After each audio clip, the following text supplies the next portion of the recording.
we explain the rise of the Persian Empire.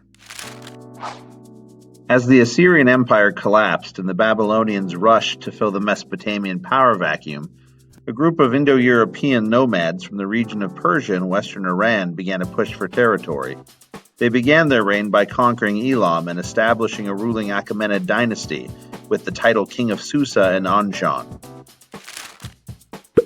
Under the rule of Cyrus III or Cyrus the Great, the Persians moved on Media, and King Croesus of Lydia, who had an oracle tell him that if he went to war against Persia he would destroy a great empire, turned out it was his.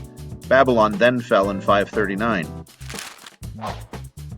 Upon capturing Babylon, Cyrus freed the Jews and allowed them to go back and build the Second Temple.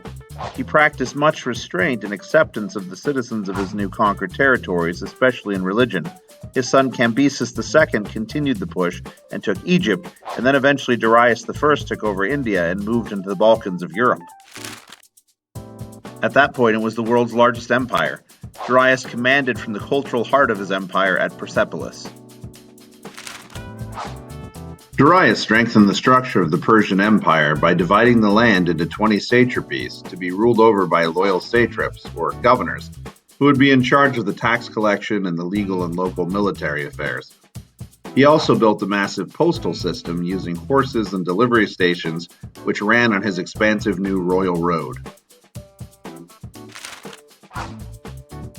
The road connected the entire empire and made it easier to coordinate activities and communication.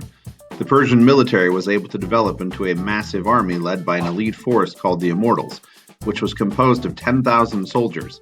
If one died, they were immediately replaced. The Persians also developed a religion known as Zoroastrianism, founded by the prophet Zoroaster.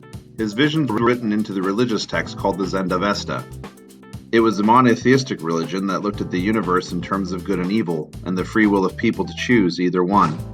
At the end of the world, the supreme god Ahura Mazda would come and choose between the good and the evil. The Persian satraps were constantly jockeying for power, and in 499 BCE, these actions led to a revolt and a war against Greece. Asler, a tyrant put in place to rule the Greek colonies, launched a joint attack on Naxos with the Persian satrap Artaphernès. This action led the rest of the Greek colonies in Ionia to rise up and get the support of the Athenians.